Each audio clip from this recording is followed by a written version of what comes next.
living a full and well life is put together, authentic. We feel it. Take care of ourselves. Hello and welcome back to the Wishing You Well podcast. I'm Amy Albero. And I'm Catherine Van Eyck. We're both licensed therapists, and we spend our days learning from our clients about their experiences. And on Wishing You Well, we want to continue to learn from others. So we share and hear stories about how we navigate our own journeys toward well-being. Today on Wishing You Well, we are joined by Chris Rackliffe. Chris is an anxious attachment style coach, and we learned all about what brought him to this field, how he understands anxious attachment, and he honestly floored me and Amy with his entire outlook and perspective on healing. Chris, welcome. We're so happy to have you today. Thank you so much for having me on. I'm grateful to be here. Well, we want to get started with our self-care check-in as we always do. So we want to know from you, how is your self-care today? How are you doing? I'm doing great. I'm doing fabulous. I actually practiced my top 3 most recommended self-care practices today already. I worked out with my trainer, so challenged my body in that way. Took a cold shower, actually 2 already today. And I did a 10-minute meditation before I hopped on. So I'm feeling great, grounded. Those are like your go-to, like you do them every day? You always do them? I mean, look, I try to be as consistent as possible. I'm a human being. Sometimes I go on vacation or go out with, friends and family, and it doesn't get done that day or that evening or whatever that looks like. But on most days, I am trying to practice at least a combination of those 3 and sometimes more. I don't work out every day. I work out 3 times a week with my trainer, Tuesdays, Wednesdays, Thursdays, usually. But the others, I try to practice daily. Meditation, cold exposure to some extent. Every day it looks a little bit different. And ultimately, I've learned to listen to my body. To me, that's what self-care is all about. Learning to check in with yourself instead of checking out. I do think, in pop culture today, there's this idea that anything can be self-care. And truthfully, I don't agree with that. I think that the real kind of self-care is slowing down, tuning in, not tuning out. There's a lot of practices that people will condone or encourage that are actually forms of checking out. Not that that's a bad thing, but it doesn't need to be called self-care. That's literally exactly. Yeah. We totally agree. It sounds like we have a choir here. Yeah. We have a similar philosophy, but it's nice to hear it in someone else's words and through someone else's lens. We totally agree with that. So that's great, and I love that your self-care is a mixture of mind and body too. And I think that's also in terms of what we love here on Wishing You Well. It is integrating those two and ways that we can just be mindful of our well-being and take care of ourselves. I could not agree more. Somatic and cognitive, a mix of the two is really important. We'll obviously talk about this in the context of anxious attachment because that's the coaching that I do and what I struggled with for many years. But many people really just focus on the cognitive side of things. Therapy, journaling, things like that. It's not that they're bad, but they only get you so far. And trauma stored in the body, your triggers will tell you what needs to be healed in your body and what is still trapped there. So that's why, given the trauma that I've been through, I'm deeply practicing a lot of somatic work, breath work, meditation, cold exposure, stuff that challenges my body and also allows me to be more present with whatever's coming up for me that day or that moment. I absolutely love that. And you're speaking to 2 therapists who also are like, therapy isn't everything. It's not the end all be all. And so again, I'm so glad you're here. I feel like we're going to have a great combo today. Couldn't agree more. I love it. I'm very happy to be here. And therapy is great. Yeah, therapy's great, and it's one tool, in a toolbox. Like a hammer is so useful, and you can't, address everything with a hammer. So, we need other tools. Sometimes you need a wrench. Exactly. So, yes. Love that. Catherine, how about you? How is your self-care? So I just came off of a vacation, and that really felt like a reset. Really, really, really, really needed that. And at the same time, you know, when you come back from vacation, there's like this transition that's really funky, and you kind of have to give yourself some time to get back into the groove of things. Like, I need that. You know, I need a couple days to figure it all out. And I'm kind of, you know, giving myself grace through that, I guess. Like, um even just with the littlest things that aren't flowing the way that they typically would, I'm sort of just like, you know what, I'll pick that one up tomorrow. I'll get back into that one tomorrow, and not so much forcing myself to get back to the way that I normally do things that would typically make me feel grounded and centered and like I'm taking care of myself. And you know, I'm like taking care of myself by not doing the things that would typically take care of me. So, yeah, just taking it slow and trying to figure out how to get back into my regular day to day. Makes total sense. there- Look at you being flexible with yourself and Yeah. compassionate with yourself. Yeah. Is there something that you're saying to yourself, like when you're noticing like that voice pop in that's like, you know, you're not doing the things? I mean, I think, like, for instance, and this is the teeniest little thing, but like, I love my, you know, my shower routine, right? Like, I'm like adamant about putting on the lotions. We've talked about oils here on the podcast many times. Putting on the oils, doing all these things, and I got out of the shower last night, and I was like, I don't want to. Like, normally, just be like, just do it. Like, that's what you need to do. Just do it. And yesterday, I was just like, we'll kick in that one tomorrow. That doesn't need to happen right now. So it's silly, but like, it literally just like put me at ease a little bit to think like, all right, I showered, and that's what was really important here. And you know, but even with other things, like just getting back into actual chores that have to get done and doing all the adulty things to make sure my home is a nice place to be. Those aren't happening, and I'm just kind of like, it's fine. It's really okay. I'll live. We'll all be all right. You'll get to Yeah. it. Yeah. Yeah. It puts things into perspective too.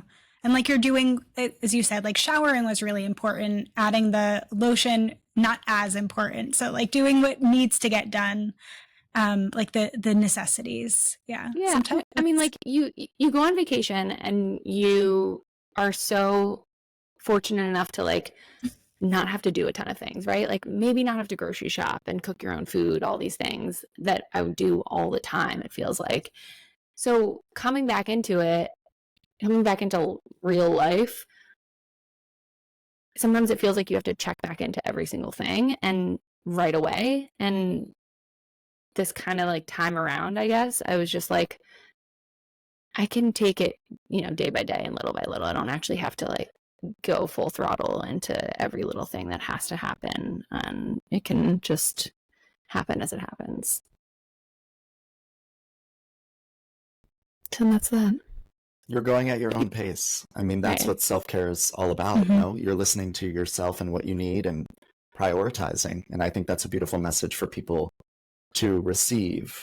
Some people will say, I need a vacation from my vacation, Yeah. you know, and it can take a little bit to get back into the swing of things as you recalibrate. And I think the grace you're giving yourself is important for people to hear, to not just throw themselves back into their day to day, but ramp back up little by little. Doesn't need to be Yeah. so jarring. Yeah. Thank you. Totally. How about you, Amy? How are you? How's your self-care? Ugh, I'm not great. I've been ill. I've been sick. And this speaks more to my attachment style, but I hate being sick. I hate feeling needy. I hate like feeling vulnerable. It's like awful. And I'm not good at being sick. I don't think anybody is, but like I just it's just really hard for me to ask for help or to let myself rest and all of that stuff. And so for better or worse, I've been like very sick the last couple of days. And so I haven't had any choice but to just like, I took the first 2 days of the week off of work and have had to ask for help or have had to delay responding to people and all of that stuff. And so I'm trying to be mindful of my self-talk around that stuff. And similar to what you were saying, Catherine, around like kind of being compassionate, like I'm really trying to work on that and like recognizing that I'm a human being and not a human doing, and like trying to let myself understand that like people get sick, I get sick, I'm a person, it's okay. It's okay to have needs, it's okay to ask for help. And so doing a lot of that self-talk has been a big part of my self-care in the last couple of days, as I've been trying to feel better physically, and not like add a mental toll onto it as well, of feeling like physically unwell. So that's the long and short of it, I suppose, of what self-care has been. Amy, I have a feeling that this happened to you because we didn't have a self-care check-in last week when I was away. And so you didn't check in with yourself to see how you were doing. That's so you were probably burnt true. out. And It's all your fault, Catherine. You can never go away again. Oh my goodness. But I think there is some truth into that. You know, what did I do? We usually record Wednesdays at 1:00, and I just put something else right in this spot, right? Like I just like there was this gap of time, and I put something in it, and just like kept the ball moving forward, and didn't really take the intentional pause to check in with myself as I typically have become accustomed to every week. So I think that there is something to that, of having like a regular practice of checking in, as you were saying, Chris, like checking in rather than checking out. And so it's a good reminder to continue to do that. Even when you're not here, Catherine, you can't always be my accountability buddy. So I know we're kind of alluding to it, but would love, Chris, if you can give us and our listeners a little bit of background about who you are and what it is that you do. Yeah. So for those listening and watching, my name is Chris Rackliffe, and I am a coach specifically for people who struggle with anxious attachment. So fear of abandonment, codependency, loss of self, things like that, lack of boundaries, poor communication skills, low self-worth. We'll get into all of that, I'm sure. But that's what I focus on in my day-to-day.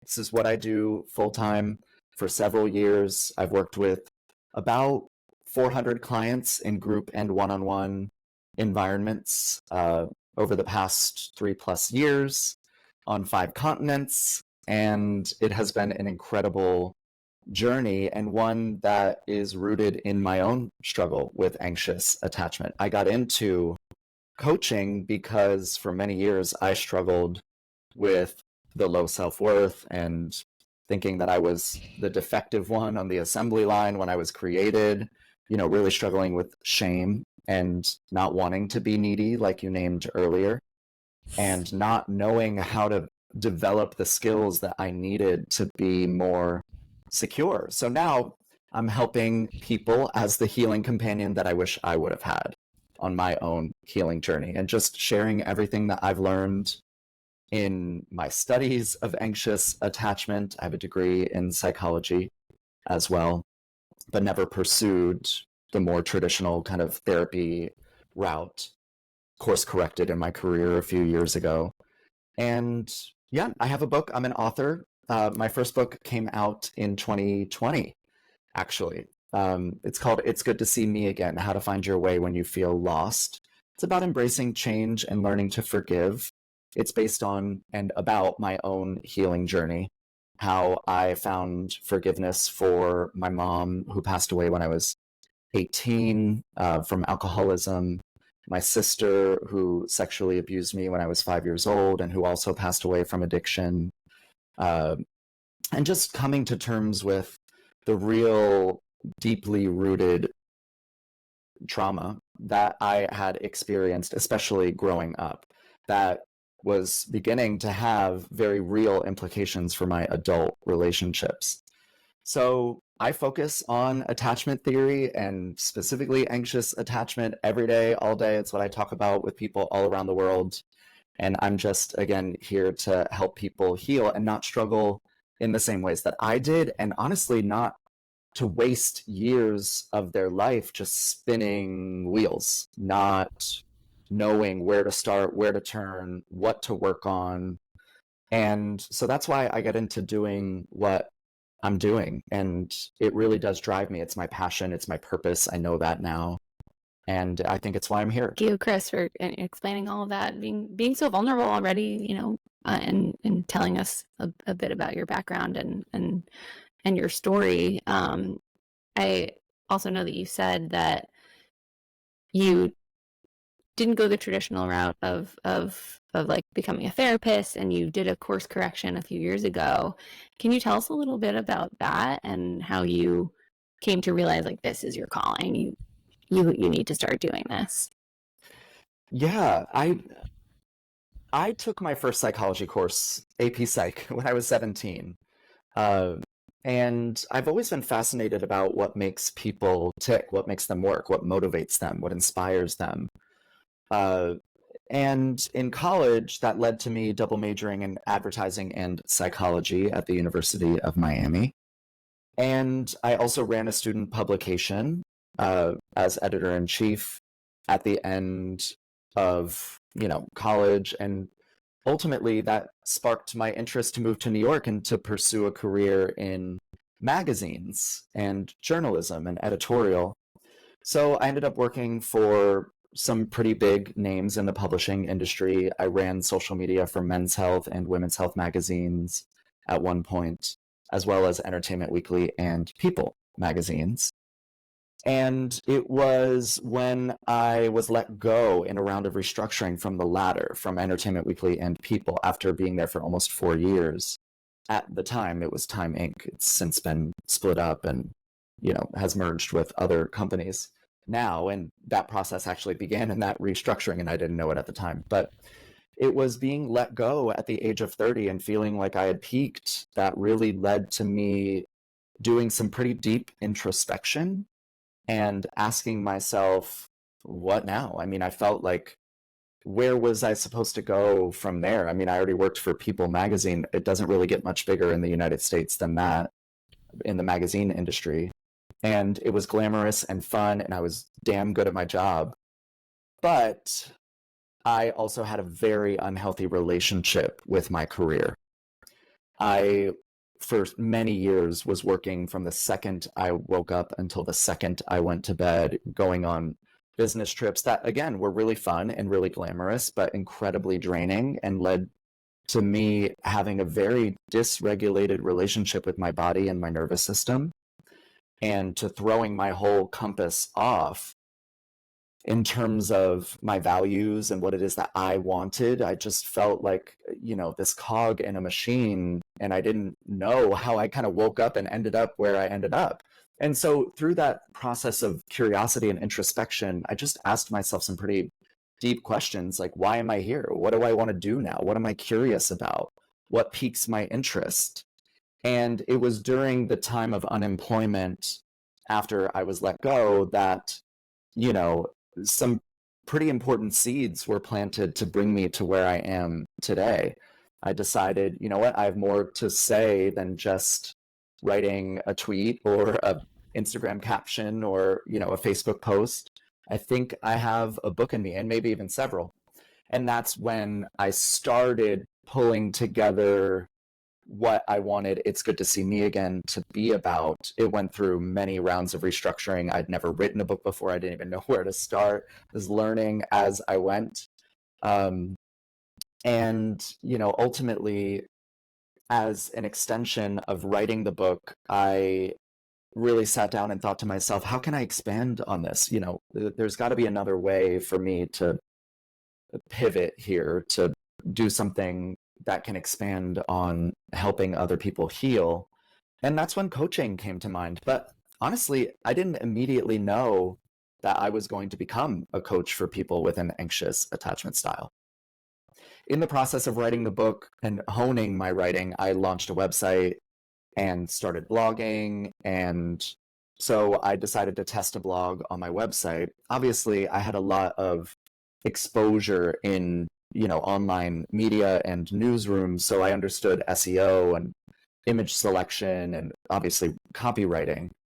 But it was a little bit different. But I was able to kind of apply the skills that I had learned in my first career to building the bones, the framework, the basics, the funnels for people to find me by launching my website and blogging. And I eventually wrote a blog about dating with an anxious attachment style that's now been read by almost 200,000 people in almost 200 countries. Just pure organic search and SEO and social exposure. And that blew my mind. I mean, it immediately overtook every other blog I ever wrote. And I just wrote it as sort of like well, let's see what happens. Let's put a little pinky toe in the water here and see how it feels. And that reaction led to me really saying to myself, I think there might be something here, something deeper. And so I followed it. I've just followed my curiosity at every turn and just took one more step, had faith in myself and my abilities, and kept going. It wasn't always easy. I had a lot of fear that I had to overcome, a lot of inadequacy that I felt like, who am I to help other people heal their anxious attachment style? I'm not even fully healed. And then, of course, the voice of the higher self comes in and says, well, nobody's fully healed. Long before therapy or psychology ever existed, there were shaman and medicine women and people and religious figures and people that folks turn to help to guide them. And so I thought to myself, you know what? I would probably be remiss if I didn't try just to see what this could be like. So I hired a coach of my own, built a coaching program, started posting on TikTok, almost immediately went viral and built a pretty massive community there. And at every turn, I've just been rewarded by taking bigger and bigger risks. But it started with a heartbreaking event. I was devastated by losing my job. I was so identified with my career. I felt like it was who I was. I was the head of social media for Entertainment Weekly. That's who I was. And it was through a lot of self-work that I realized, Chris, that's not who you are. That's what you do, but that's not who you are. There was a you that existed before that. There is a you that exists after that. What is the through line in all of this? And honestly, it was through posting about my mother's death on Facebook over the years. I would share like longer captions and stories about moments that we shared together that were really touching to me, that would get hundreds of likes and shares and comments, really touched the hearts of other people who had lost someone close to them. And in my introspection during that period of unemployment, I realized there's something there. There's something about that trauma, that loss, that abandonment that I eventually, of course, listened to and has through lines into the attachment work that I do now. But it all started with a layoff. Wow. Gosh, thank you for sharing that. I mean, I'm just really captivated by what you shared and how you kind of transformed and transitioned this potential crisis point, and maybe it was at the time, into this really beautiful path of you supporting yourself and also supporting others. And I love that you use the word guide, because I think as we think about this work, like that's what I mean, maybe this is my own bias, but like having someone who's an expert doesn't really feel like, who knows it all, just doesn't really feel like someone that you can actually connect with. Having a guide, someone who maybe has walked a similar path and can show you the way, or, as therapists, we sometimes might refer to ourselves as wounded healers, that like this experience of having our own wounds gives us such a greater depth of empathy to be able to sit with someone else in their suffering. And I think that you having the wisdom to kind of understand that yourself, of, I've experienced these things and figured out a way to navigate through them. I still am. And that experience can can support someone else in their journey. So I love that you shared that, because there's never a finite amount of knowledge that we can have in supporting other people. So I'm glad that you listened to yourself and kept moving forward. It's really beautiful. Thank you for sharing that. Of course, I mean, I'm glad I listened to myself too. I can't imagine, first of all, working for anybody else now. I have such a flexibility and breathing room in my life, presence that I never had before. And it was all given to me in an event that I would have never asked for. And quite frankly, I would have never left. I would have stayed for as long as I could have. And I think, life, reality, the universe, God, source energy steps in those moments and does for us what we will not do for ourselves. And I know that has been true for me. For anyone listening to this or watching, the most important aspect of healing is learning to listen to yourself. And that is what a powerful guide like a coach or a therapist or a mentor will do for you when you cannot do it for yourself, or maybe you don't feel that you're plugged into your intuition, or you can really listen to that smaller, subtler, quieter voice inside that's not as loud as your ego. But listen to yourself. I can't imagine my life if I hadn't done that. And to me, that's what faith is ultimately all about. Listening to what life is trying to tell you, listening to what the experiences that you have been through are trying to tell you. And for me, my purpose has come from a deep place of pain. And to know that it wasn't all in vain has been deeply healing for me. And to know that there's now these echoes out to almost every corner of the globe through blogs I've written and books I've written and videos I post on TikTok and coaches or clients I've worked with as their coach. It's touching in such a way, it's hard to describe. I've never anticipated that I could feel something like this or be as fulfilled as I am. This was obviously such a pivotal moment for you in your life, in terms of addressing the things that you really realized that you needed to start addressing. When it comes to your attachment style, when it comes to your past trauma, how do other aspects of the way you take care of yourself now, how are those affected by that moment? Or like, were you already kind of taking care of yourself, or kind of pseudo taking care of yourself while you were in your other career, before you started addressing these things, like the self-care you mentioned earlier, like meeting with your trainer, doing your meditation? Were you doing these things before, or was that all coupled together with this huge pivot in your life? There have been several moments in my life that have kind of accelerated my healing. The first was my mom's death, and that's when I first saw a therapist. And that experience with that therapist was really helpful and planted the seeds for later exploration. Around the age of 25, my mom passed when I was 18. So around the age of 25, the rubber wasn't meeting the road in my dating life, and I realized I was the common denominator. So I actually took a 6-month break from dating, hooking up, being on any apps whatsoever, just complete cold turkey, intentional 6 months to focus on myself and my friendships and things like that.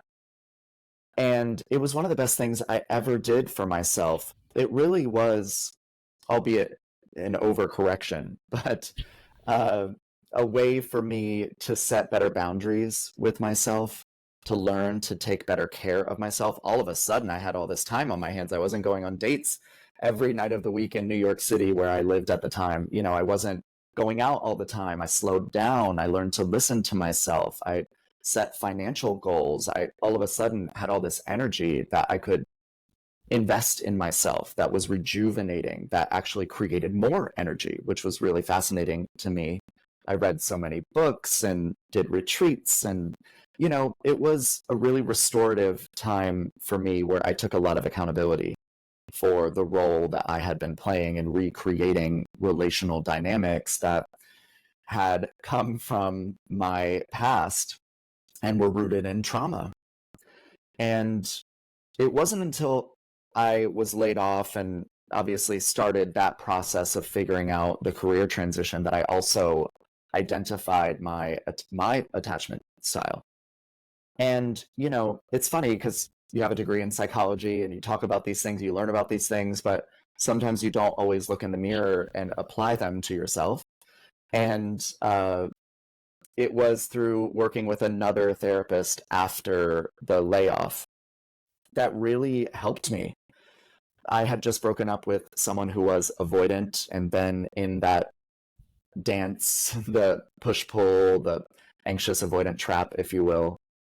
And it was heartbreaking. And, I was at another low point, and my therapist at the time recommended that I read Attached. And I did, and I consumed it in 24 hours and was sort of like, holy shit. Right? Yeah, wow. Okay, so this is a thing, and you're not crazy, and you're not the only person struggling with this. And so there's been several pivotal points along the way, and I think it's important for people to know, like, healing is not this process that just starts all of a sudden and then has a finite ending. There have been moments of acceleration and further exploration that kind of built the foundation, and then I built upon that over time and pulled in different techniques and took periods of breaks from dating and really had deep periods of introspection where I thought, what do I need now? What now? And so it's just built over time, naturally. And I think that's the best way to approach your healing. And for me, that felt the most natural. No, you're so right. I think like as much as you talked about the one pivotal point as far as like when you got laid off, there were all these other moments along the way, and I like that you brought up how it's not just one time, that there are many other moments that you have the opportunity to look inward. And it seems like you took the opportunity as it was given to you to give yourself the room to think, like the room to ask all these questions. And the commonality in those different pivot points is that you actually gave yourself that space. It might have been a totally different moment in your life, a totally different year, a totally different scenario, but the commonality is that you all of a sudden had room in your life to find that insight and find out what it is that you wanted to do with it. I also think for me, I was raised by two parents who really instilled in me the concept of meritocracy, that the harder you work, the more results that you get. I'm the classic golden child. And it took me a long time to learn that relationships don't function that way all the time, and that they're about reciprocity. And also that we tend to recreate patterns as a way of trying to heal from original wounds. And, now I don't need to course correct so hard in my life because I do a better job of listening to myself every day. Not every moment. I'm not perfect by any means. I do my best to practice meditation as often as I can, but sometimes I skip days, and I think it's important for people to understand it's not about perfection. It is about progress. The more consistent you can be with yourself, the better. And you won't have to take these extended breaks or course correct so hard in your life if you learn to listen. Your body, your life, your reality, it's all speaking to you, but you need to slow down long enough to listen. And the more I did that, and the more I listened to what life and my body were telling me, the more I saw it pay off bigger and bigger and bigger. I moved to Charleston, South Carolina 3 years ago. I knew no one here aside from my real estate agent. I bought a house in 2021. I have an amazing home that I could not afford now. And if I had not listened to myself and said, this feels natural, this feels right for me, I wouldn't have such a beautiful life like I do now. You know, I don't have anything bad to say about New York. My time had just run its course. And I felt ready for a new chapter. Of course, COVID played a part, and the trauma of being stuck at home, seeing no one for months on end. But at the end of the day, it just accelerated a process that had already been bubbling underneath the surface. But I listened to myself. I listened to myself, and I left corporate America in order to become a full-time life coach, which was scary as hell. But I also look at the synchronicities that have happened in my life, and I know that I myself am being guided by a force I cannot see. I'm not religious, but I am deeply spiritual, and I pay attention to those signs. I saved up a certain amount of money to have a nest egg for becoming a life coach. I never needed it. I didn't touch a dime of it. It all went to the down payment on this home that I live in, which I never anticipated I was going to buy. I never knew that was going to happen, but I listened to myself. My friends tried to convince me not to buy the home. Thank God I did. I listened to myself. Listen to yourself. If you take nothing else away from this conversation, listen to yourself. You know. It's usually not that you're confused about what you want to do, it's that you're afraid to do it. You must listen and you must follow through. There's always going to be fear. I've always felt it. Putting out a book about being sexually abused and having an alcoholic mother and an emotionally distant father, and coming out at the age of 14 in 2001 of the closet as a gay man.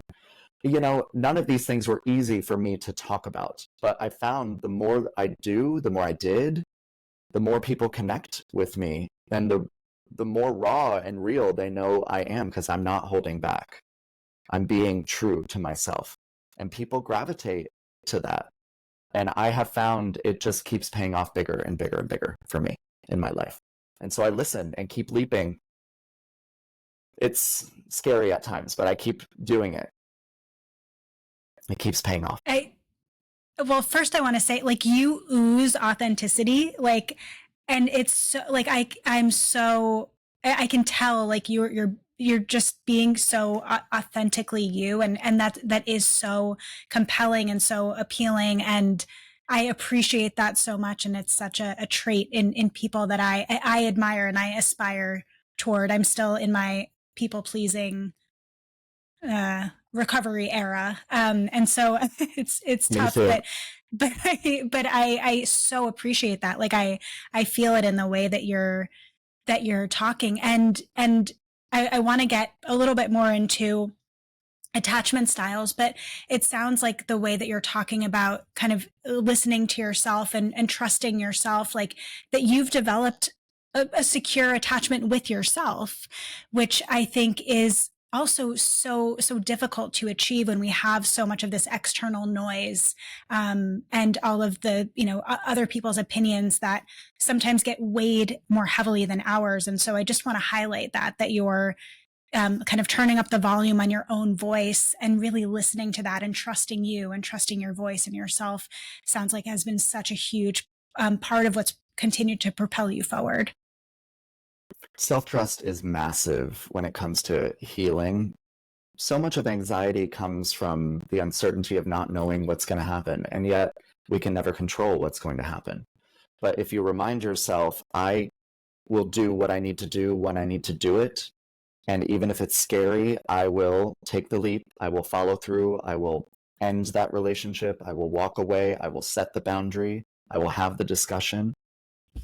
The more that you do that, because it's never about absolutes, but the more that you can do that for yourself, the more secure you will grow. Also, the more I've learned to take care of myself, slow down my life, not apply so much pressure like I had growing up to achieve, because again, I was the golden child and love was requisite based on achievement.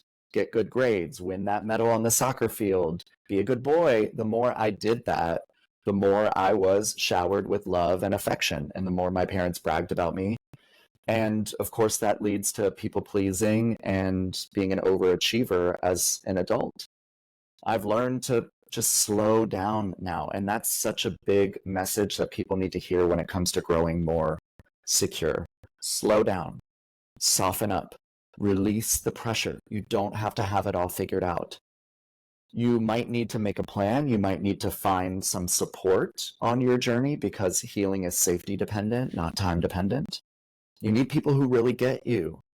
And for me, it took me time, more time than I'd care to admit, to figure out who was really in my corner and who was benefiting from my overexertion in those relationships, who was benefiting from my lack of boundaries. And nervous system regulation is something that has changed my life personally.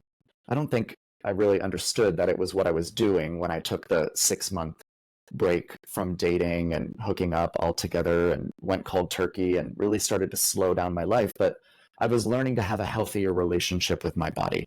I was learning to be more present with my feelings and to just ask myself, what is it that you need?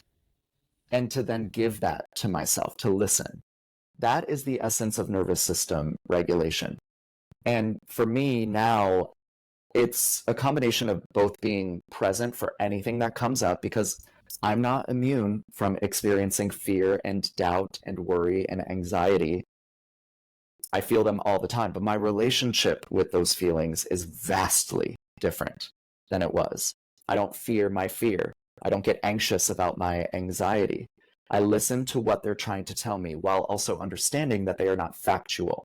They are directional. And usually they're calling me back into myself when I have overexerted myself or applied too much pressure, or when maybe I've been lax about my self-care or nervous system regulation.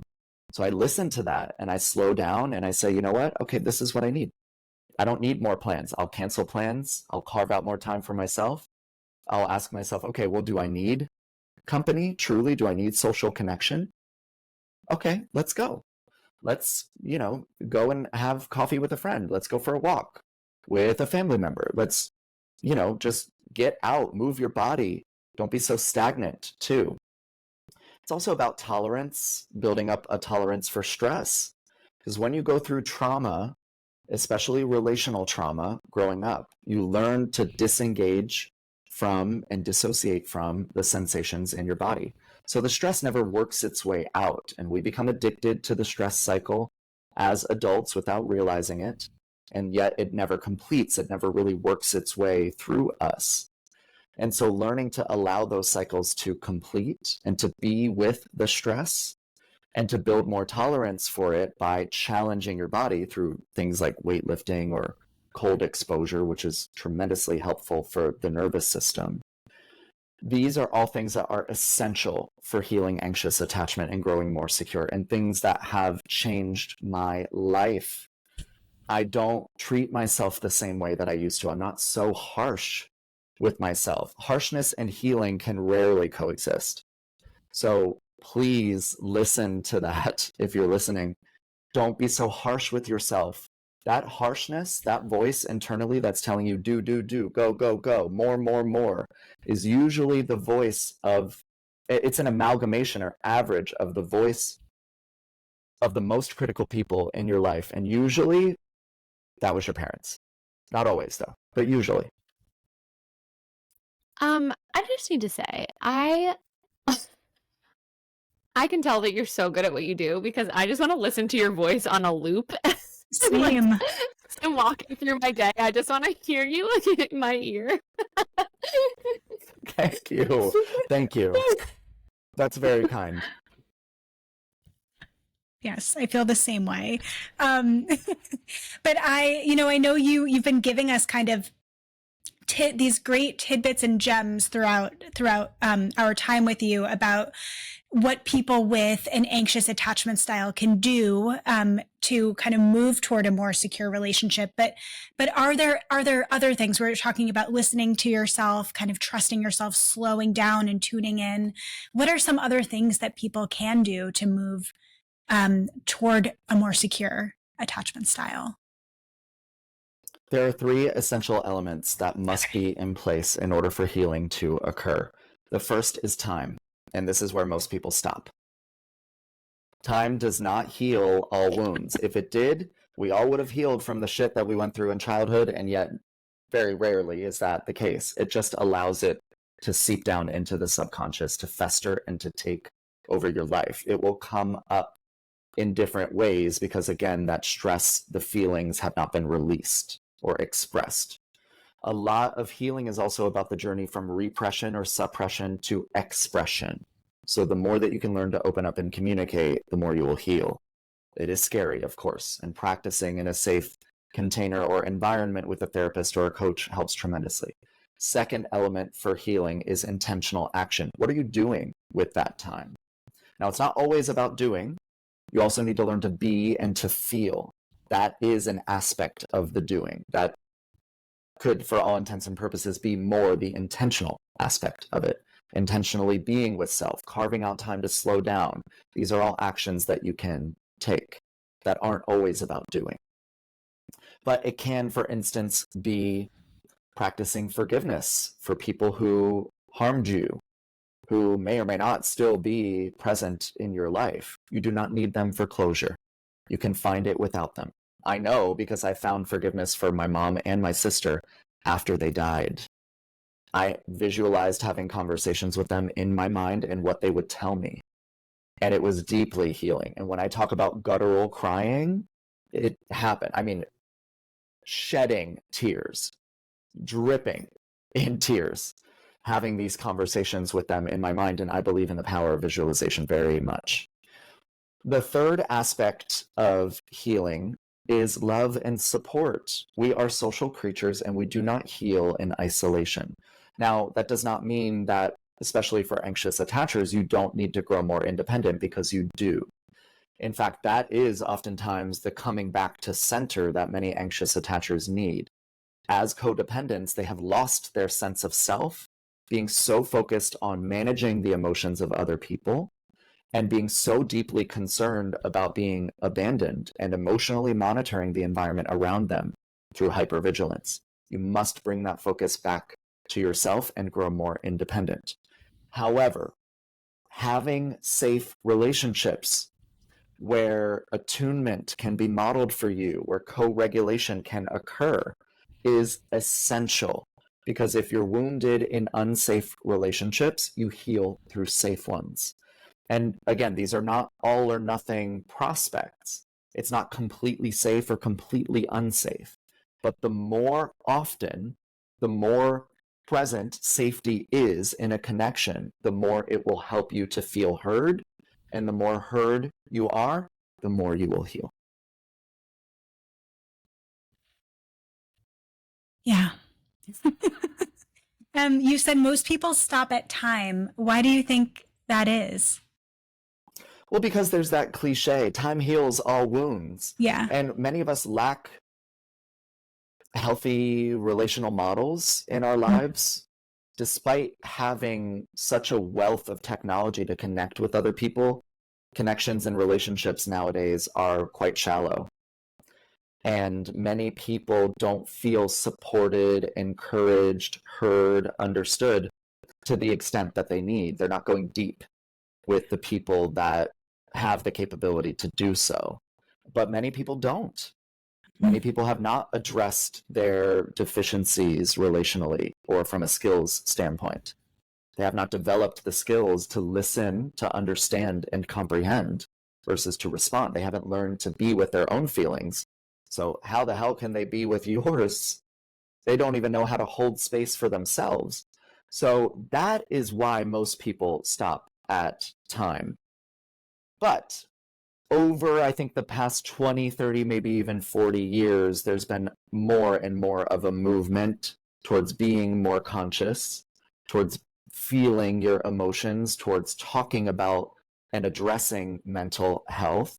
I mean, attachment styles in particular have become such a part of the cultural conversation and the zeitgeist really over the past 15 years.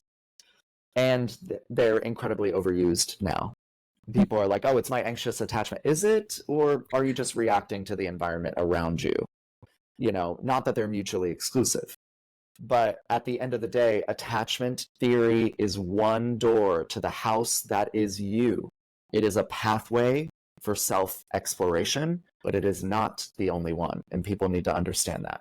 But people stop at time because they know nothing else. Yeah, that's such a good point too. And I think also what you're saying about like not having the capacity for, or maybe the skills or capability to sit with feelings, your own or others, definitely can be such a barrier that makes a lot of sense, just given what we see, for sure. Which is why, therapy can be so helpful, and even within a therapeutic relationship where it's hopefully feel safe, that it can still take a long time to build up the tolerance to let yourself be vulnerable enough to sit with someone in those difficult feelings. So it is a journey, to your point before, and it's not at all linear. I know that sounds very cliche, but that is like one of those things that it's cliche for a reason. It's true. Well, I look at attachment actually as a pyramid. Mm. And this is something that I am writing about in my forthcoming book. I'm almost finished writing. When I say that, I'm like 85,000 words deep into this manuscript.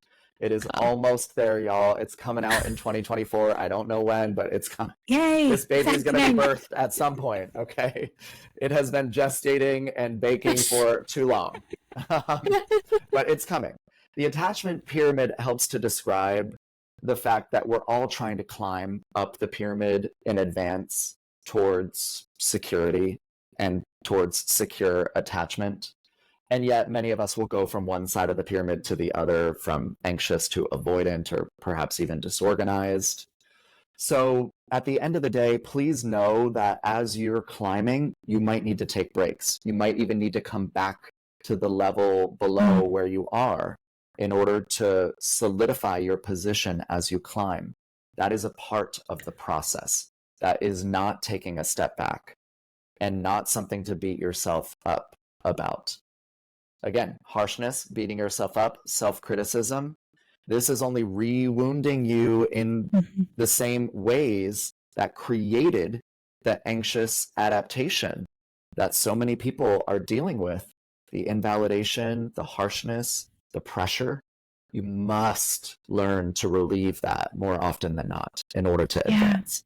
That is why healing is not linear. Yes, exactly. Yeah.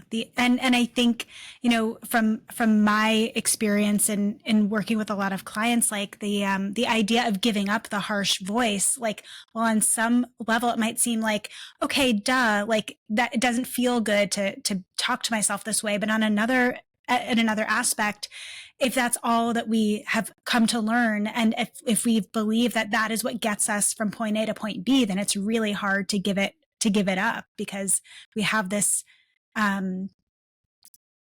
false perception that that's what's responsible for us getting to where we are and where we need to be. It's really difficult to untangle those two. Yeah, absolutely. That harshness has been learned. You have been conditioned to treat yourself that way. And yet, we would all say, I believe, that the way other people speak to us matters. So the same logic applies to yourself, perhaps even more so, because you are the common denominator. I mean, you're spending all of the time with yourself from the first breath to the final one. So that relationship, you cannot have a relationship with somebody else that is deeper than the relationship you have with yourself. And if you're greeting yourself in that way, it's only a matter of time until you project it outwards and treat somebody else in that way, aka with protest behavior. So true. It will happen. And all of this is driven by the nervous system dysregulation that results from trauma, the impressions that are left in the body, the conditioning that occurs that tells you my needs aren't going to get met, I should shut down, I shouldn't open up. So you need to go to the root.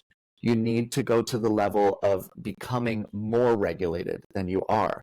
Again, not all or nothing propositions, but more regulated than you are now. And honestly, even seeing like a 10 to 15% improvement in that can change the nature of the way that you feel in your day-to-day life and about your relationships. So you don't need to achieve this sense of complete healing, not that you ever will.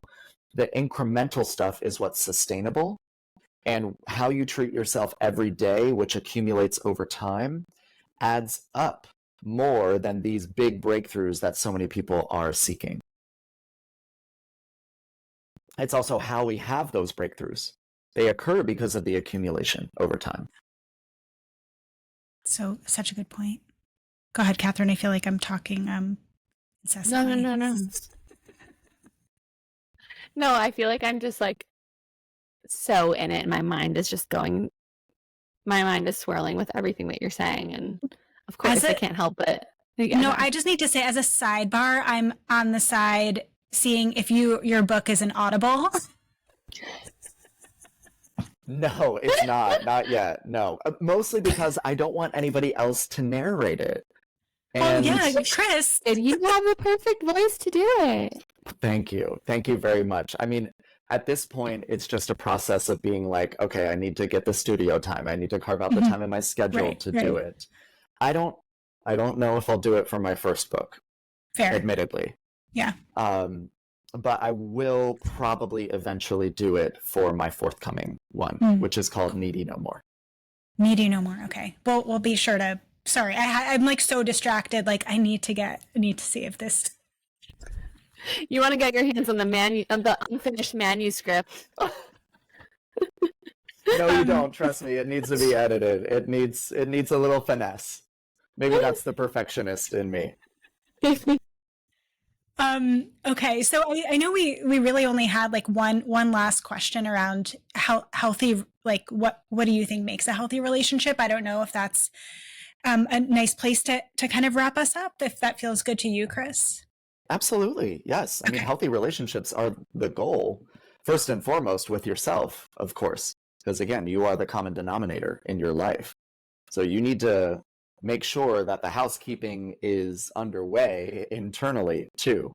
But I think it's important for people to understand, and this is a concept I talk about in the forthcoming book, doing your best not to operate at the extremes, but to hold both in the middle is what healing is all about. It's not about self or other, it's about holding both. So from a healthy relationship standpoint, it is about cleaning up house internally, learning to let go, to process, to heal, to have a healthier relationship with your mind and your body, to be less harsh more often than not with yourself, to replace some of that negative thinking or some of those limiting beliefs by challenging them, realizing they're not factual. Just general housekeeping with self. Super important. Obviously, that takes time and space to do that. Healthy relationships with others, there are some concepts I talk about in the book that are important to name here. I'm not going to name all 12 because there are 12 that I write about.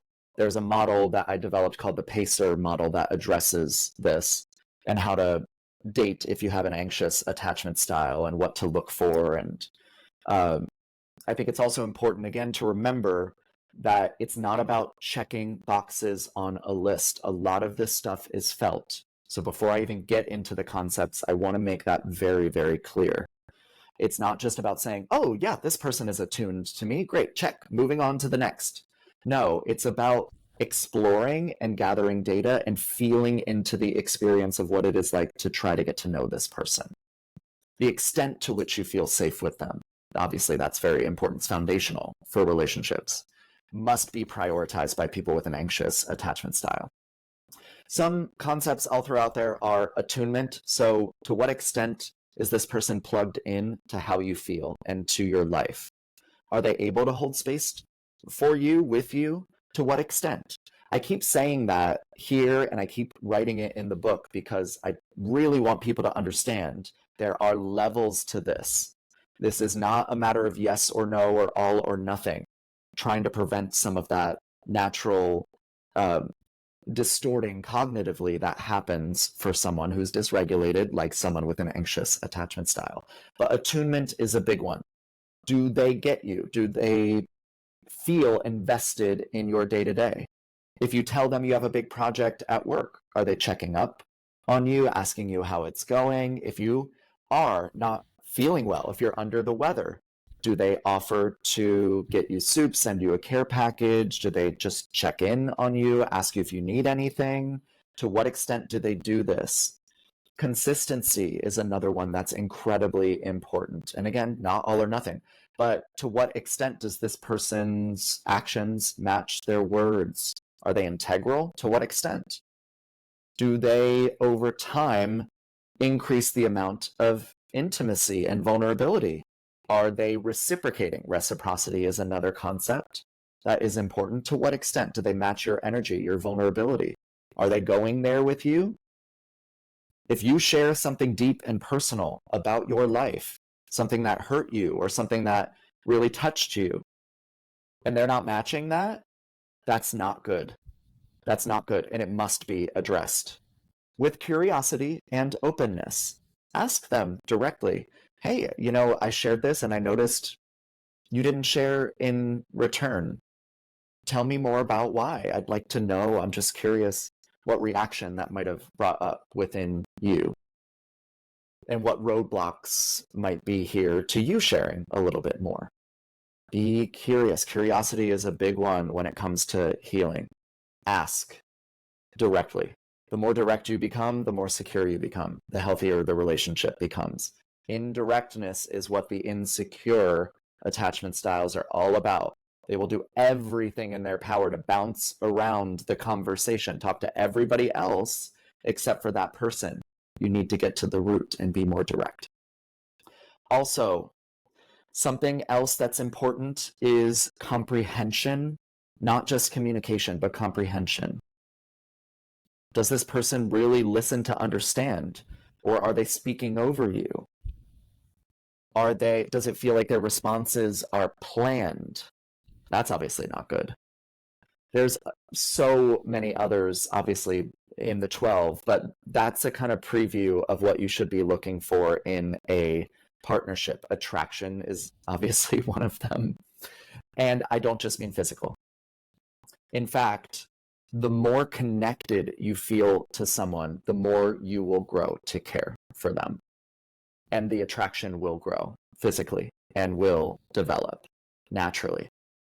Many anxious attachers use physical intimacy and sex to create intensity and to enmesh and to create codependency. Unconsciously, they don't know they're doing it, but learning to slow down and pace yourself is also really important.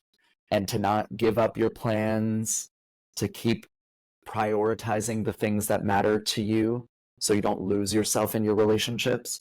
These are all things that are important to try to focus on as you're dating and aiming to build a healthy partnership. And that's the final note I will end on here. Healthy relationships are built, they are not just found. In my opinion, one of the biggest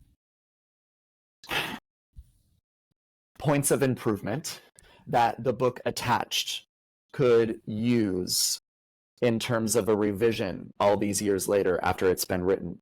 You don't just need to find someone secure. You yourself need to learn to hone and develop the skills of what it means to be more secure. Because if you remain insecure, if you don't address your dysregulation, if you don't hone the skills you need to hone for yourself and in your relationships, you will push away healthy intimacy when it presents itself. It feels unfamiliar to folks like us who haven't had a whole lot of consistency and stability in our lives.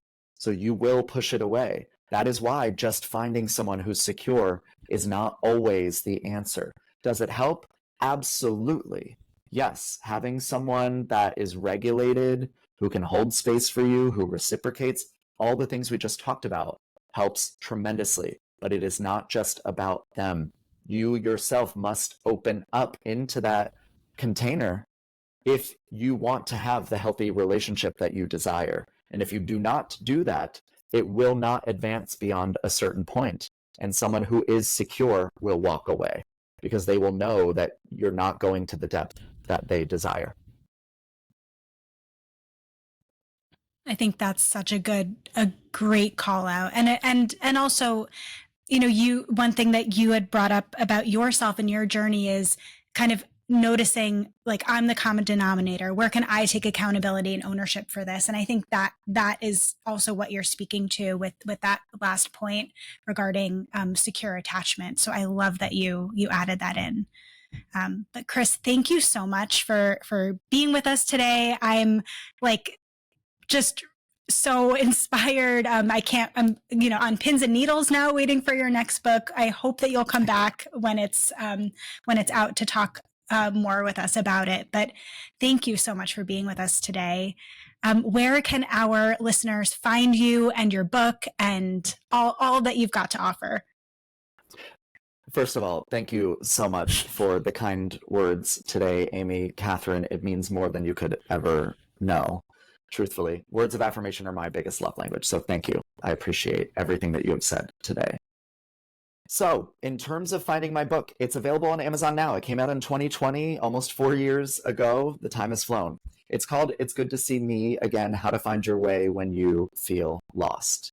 I self-published on Amazon, so that is where you can find it. There's paperback and Kindle versions available. Now, in terms of finding me elsewhere, I am at Rackliffe with 2 F's. My first initial and last name. It's something I talk about on the very first page of It's Good to See Me Again, where the nickname originated and all of that. But Cracklife on Instagram and TikTok, but everywhere. That's just where I'm most active.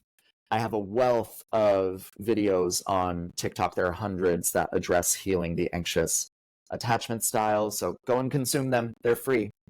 Also, if you go to Rackliffe.com, Cracklife.com, there's a ton of free blogs that you can read about healing anxious attachment, healing the anxious avoidant dynamic. I know that's a big one for folks. Of course, it was big for me too, as well as others. And if you're interested in coaching, there is a coaching landing page on my website, Rackliffe.com/coaching. And you can set up a free consultation there. Awesome. Oh, and we will make sure to put all of that in the show notes here, and wherever we post this, we'll make sure to have every place that they can find you to absorb more of your knowledge and expertise and support. So again, thank you so much, Chris, for being here, and we look forward to having you back soon. Thank you, Chris, so much again for being here, and to all of our listeners, thank you so much for following along, for the ratings, reviews, the follows on Spotify and Apple Podcasts. If you haven't rated, reviewed, subscribed, followed, please go ahead and do that now. It's such a small thing that actually means so much to us, and we really appreciate it. Please be sure to also check out and subscribe to our YouTube channel, Wishing You Well. And that's where you can find the full episode of this podcast and all of our other Wishing You Well podcasts over on YouTube. Check us out, see what this podcast is to watch instead of just listen to. You can also follow us on Instagram at Wishing You Well Pod. You can follow me at Amy Albero LCSW, Catherine at Catherine Van Eyck, and Revive at Revive CFW. You can visit our organization's website, revivecfw.com, and email wishingyouvell@revivecfw.com with any questions, episode ideas, guest ideas, and more. Until next time, we are wishing you well.